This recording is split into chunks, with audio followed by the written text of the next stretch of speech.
August 25th, 1530. The omens were awesome at the birth of Prince Vasily's son. Legend says the sky split open and lightning struck the Kremlin the night Ivan IV, heir to the Russian throne, was born.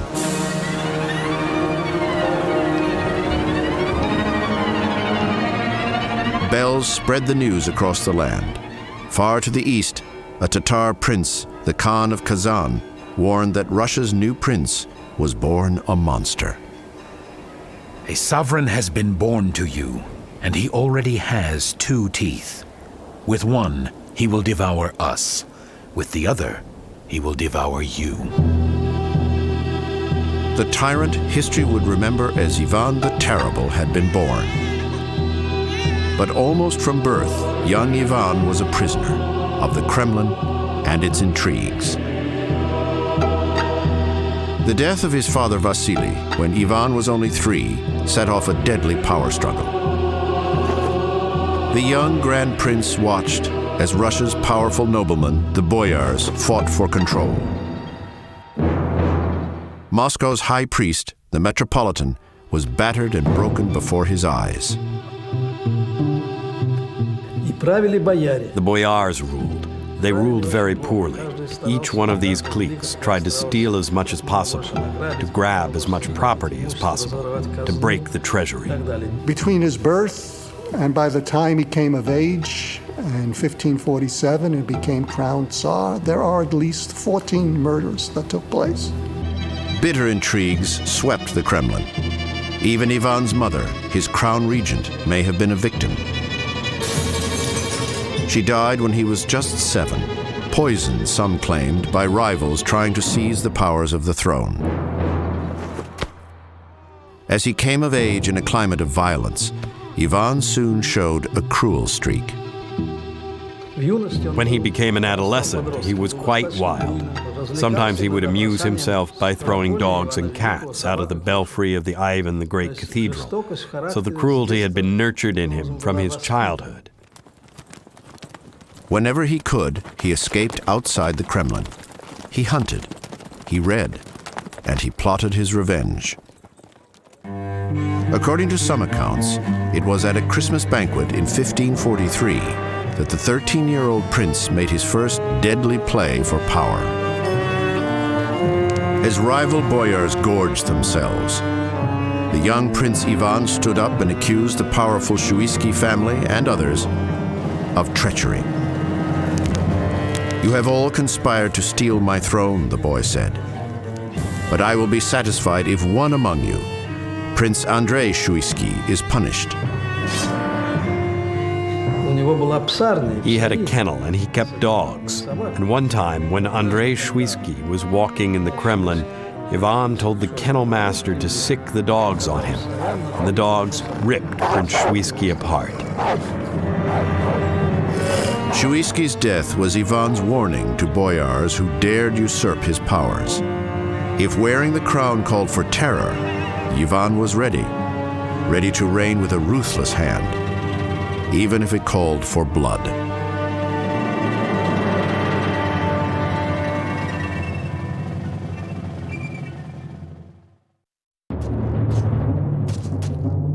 Murder, intrigue, treachery. Prince Ivan of Moscow came of age watching boyars wage a ruthless struggle for the power of his crown. When the time came to claim his birthright, the Grand Prince made it clear. The boyars' struggle was over. The crown and the power belonged to Ivan alone. January 1547. The cathedrals of the Kremlin glittered with splendor for the coronation of Ivan Vasilievich.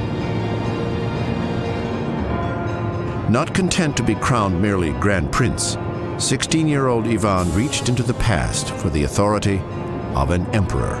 He resurrected a title used only occasionally by his grandfather, Ivan the Great, the old Russian word for Caesar, Tsar.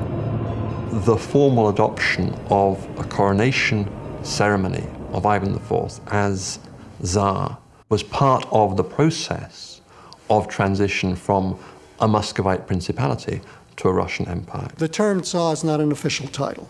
It's not going to become an official title for the Russian rulers, the Muscovite rulers, until Ivan the Terrible in 1547. The first prince formally crowned Tsar, Ivan's imperial title echoed the awesome scope of his realm. From the Ural Mountains at Europe's eastern edge to the headwaters of the great Dnieper and Volga rivers, Russia already spanned close to 1 million square miles, twice as large as England, France, and Spain combined. And across all that land, one man reigned supreme. Under Ivan, all power was concentrated in the hands of the Tsar. The aristocracy held no hereditary land or power. The nobles, called boyars, owed their post and authority directly to Tsar Ivan. Nobody had any individual rights that he was born with. These people, boyars, they were made by the state, appointed by the state, and if the ruler felt like it, could be removed by the state. And everybody knew it. The Tsar's powers were absolute, a tradition Ivan's successors would defend to the death of the Russian Empire. If we are to say that our people still, to this day, have some affinity for the monarchy, the foundation for this was laid by Ivan the Terrible. He preached the ideology of autocracy. Even with all Russia at his command, Ivan wanted more. He dispatched armies to expand his dominion, east and west. Under its new Tsar, the land commonly called Muscovy would become a nation of nations, a true empire. Usually when one talks about empire, one talks about absorbing other kingdoms and making them part of one's own dominion. And that's what Russia really did for the first time in the mid-16th century. In 1552, Ivan and his army lay siege to the Tatar stronghold of Kazan. The fortress of the Khan commanded the lower Volga, the Viking trade route to the riches of the Orient. Ivan prayed before holy relics, while his warriors stormed the gates. The Tatar fortress fell. Ivan's eastern armies never looked back. By 1556, Russia ruled the Volga River route all the way to the Caspian Sea. Kazan and Astrakhan, lands that had long been the Tatars' home, now belonged to the Tsar of Russia. During the reign of Ivan the Terrible, he expanded at the rate of something like, on the average, 50 square miles per day during his reign. It was an extraordinary thing, a feat bested only by Americans in their drive toward the Pacific from another coast. To commemorate his victories, Ivan erected a spectacular holy tribute in the heart of Moscow. The Cathedral of Vasily Blazhenia, St. Basil the Blessed. A masterpiece of art and architecture, St. Basil's would become a symbol of Russia itself.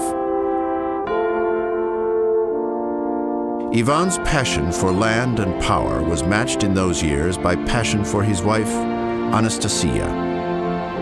His bride came from a family destined for the pinnacle of greatness. Anastasia was born a Romanov. When she was his wife, the Tsaritsa, he loved her very much. There were no executions. He behaved very well. All of his contemporaries remember this as the finest time of his reign. Tsar Ivan was in his glory. His court was rich and strong, his empire expanding. His influence was sought by the Poles, the Germans, the Turks, even the English.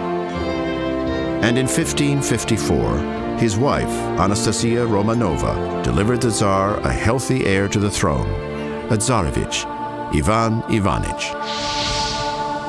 Then, in 1560, fate seemed to turn against Ivan. A devastating fire swept across Moscow.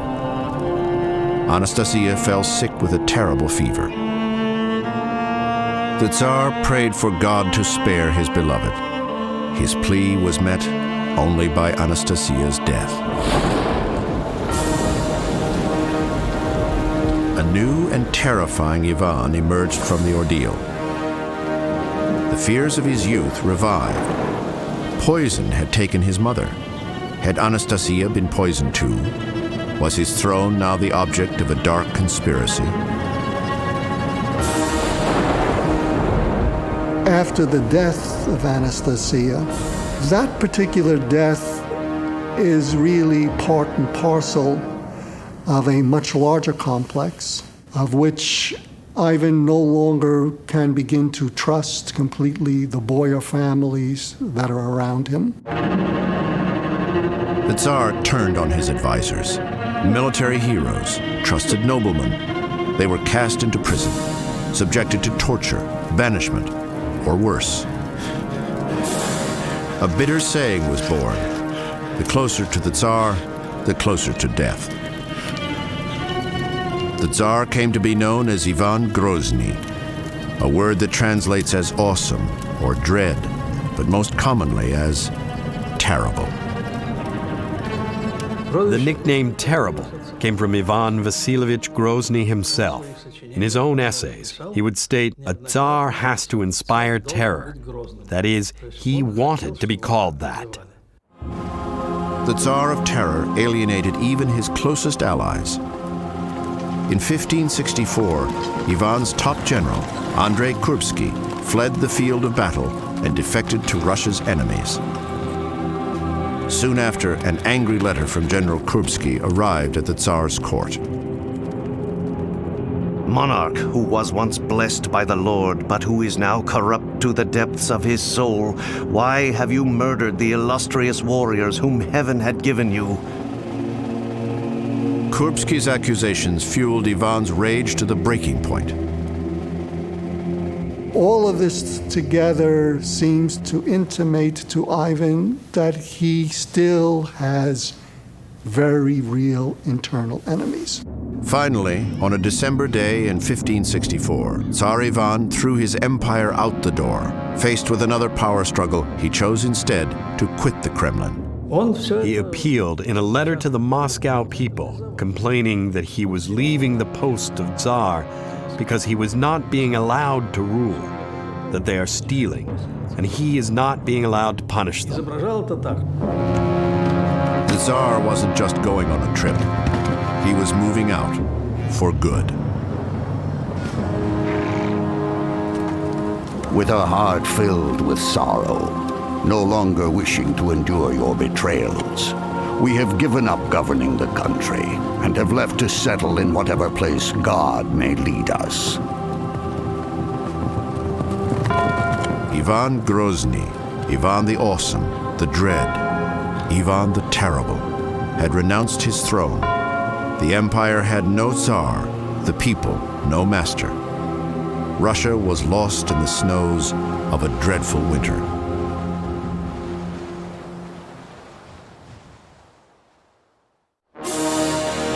December 1564. Tsar Ivan IV abandoned the Kremlin and renounced his crown. Ivan had been Russia's sovereign for over 30 years. Without the Tsar, the Russian people feared the country would fall apart, which was just what Ivan was counting on. By abdicating, he removes himself from the religious and also the political constraints that bound him when he was an official Tsar. This was a coup d'etat, which he performed because he knew he was going to be asked back to be the Tsar. He knew that the mood of the people was against the boyars, especially the people in Moscow. The people came to him and they said in one of the classic Russian phrases, something to the effect that sheep cannot be without a shepherd. You may do whatever you want. Ivan agreed to return, but only on one condition.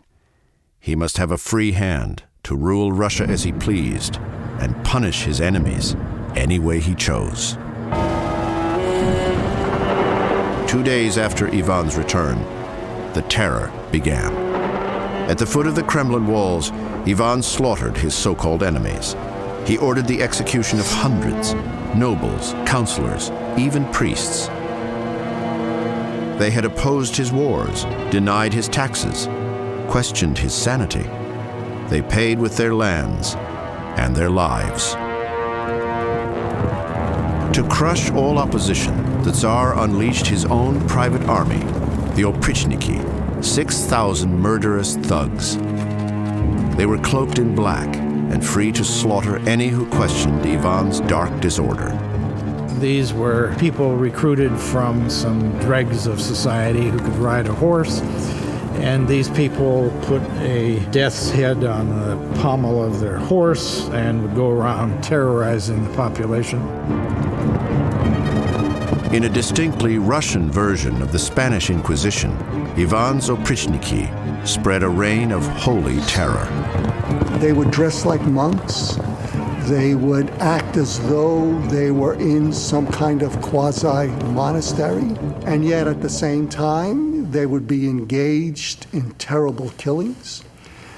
They would be engaged in terrible tortures. Tsar Ivan himself, it is said, developed a connoisseur's appreciation for torture.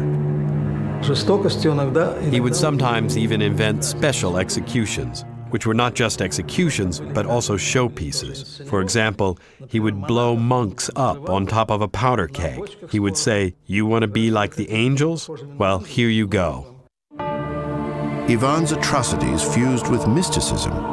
To purge the earth of his enemies, he would massacre not just noble boyars, but their entire families. What it does is to leave no one of the family to pray for the dead. And by leaving no one to pray for the dead, it's as though Ivan was stretching his power into God's world, into the heavens, or perhaps into hell. As his crusade of terror swept the land, only madmen, or the most devout, dared to challenge the Tsar. As Ivan approached the city of Pskov, this holy man, this holy fool, came up before Ivan and offered him some raw meat dripping with blood. And Ivan said, "I do not eat meat during Lent." And the holy fool said, "But you drink Christian blood." For nearly 8 years, the Tsar waged war on his own people. When Russia's real enemies attacked, the nation was too weak to resist. In 1571, Russia's age-old nemesis, the Tatars, capitalized on Ivan's terror. Tatar warriors swept north out of the Crimea and sacked Moscow. Flame engulfed the wooden metropolis. In 3 hours, the city burned to the ground. Over 60,000 people died in a day. In the aftermath of the Holocaust, Ivan's madness seemed to burn out. Faced with a ruined capital and a shattered land, the Tsar abolished his terrible army of Black Riders. But the damage had already been done. The brutality of the Oprichniki, coupled with disaster and disease in years to come, would devastate the heart of Muscovy. If we are to believe the statistics that have survived, some of the areas of Muscovy are 50%, 60%. Some of them are 80 and 90% depopulated. Still, Ivan's fiery passions were far from spent. Since the death of his first wife, Anastasia, he had married so many times the Orthodox Church would no longer bless the ceremony. Ivan's amorous intentions even extended to England's royal court. He actually investigates the possibility of a marriage proposal to Mary of Hastings, who was a lady-in-waiting in Elizabeth's court, and who is related to Elizabeth herself. And this, too, would have made for a rather strange juxtaposition, Moscow and London, in the age of Shakespeare. The Tsar had no need of a wife to breed an heir. The succession was assured. Ivan's eldest son, the Tsarevich, shared his father's lust for knowledge and power. Some say even for torture. But on a November evening in 1581, Ivan's terrible passions devoured his joy. The Tsar had never been happy with his son's choice for a bride. This night, disapproval boiled over into bloodshed. Ivan was furious at the dress of his daughter-in-law and was furious at the way she behaved towards him, which he took to be as a sign of disrespect, and possibly may have begun to manhandle her. Shocked, Ivan's son and heir turned on his father. The Tsar responded in fury. Blind with rage, Ivan struck out with his heavy iron staff. The Tsarevich, the son of his great love, Anastasia, struck dead by Ivan himself.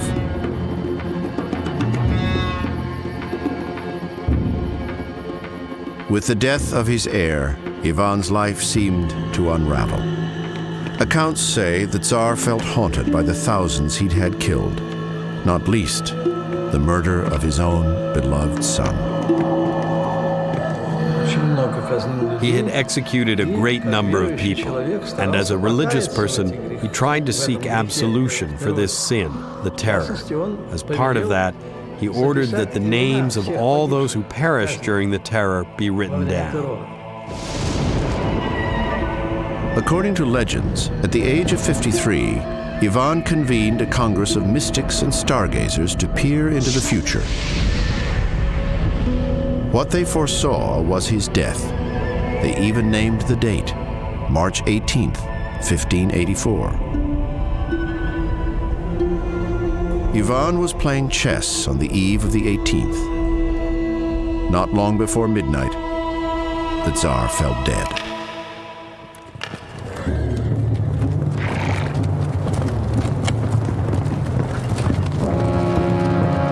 Tsar Ivan the Terrible had raised Muscovy from a kingdom to an empire. But Ivan's very own brutality had destroyed the son and heir he had raised to lead Russia after his death.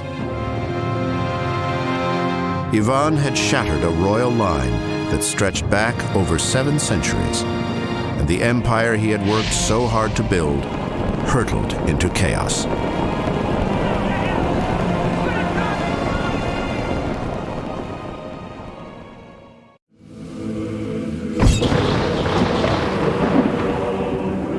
For decades, Tsar Ivan the Terrible had held Russia together with the force of will and fear. Then, in 1584, Ivan died. His reign of terror was over, but the chaos had only just begun. The Russians themselves would call the early 1600s Smutnoye Vremya, the time of troubles. The time of troubles was really a very traumatic and disastrous time. The country has gone through terrible upheavals in the terror. Famine, disease, all of these things. So everything that could go wrong did go wrong. It's a disaster. It's a catastrophe. I don't think there's any other way to explain it. A vicious cycle of hardship spread chaos and despair across the land. To survive, peasants ate grass, bark.